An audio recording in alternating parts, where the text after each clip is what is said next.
मैंने हमेशा सुना था आईना सिर्फ परछाई दिखाता है, लेकिन उस रात मुझे लगा वो मुझे देख रहा था।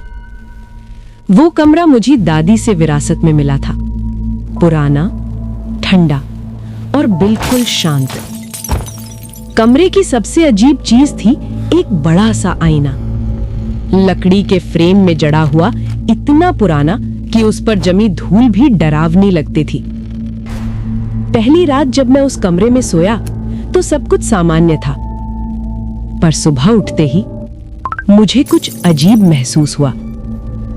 मैं आईने के सामने खड़ा था, पर मेरा प्रतिबिंब मेरे साथ हिल नहीं रहा था। मैंने दाया हाथ उठाया। आईने में मौजूद मैं 1 सेकंड बाद हिला। मेरा दिल जोर से धड़कने लगा।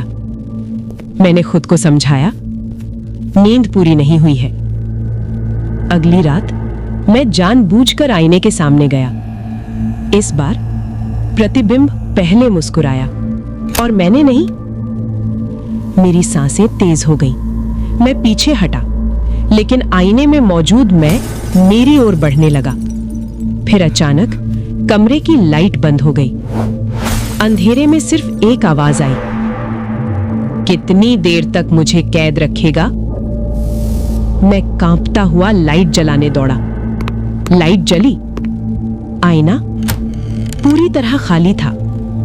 कोई प्रतिबिंब नहीं, सिर्फ एक नोट नीचे गिरा हुआ था। उस पर लिखा था, अब तुम्हारी बारी है। मुझे लगा ये कोई मजाक है। मैं हंसा और आईने की ओर देखा। इस बार आईने में मैं नहीं था, वहां कोई और था।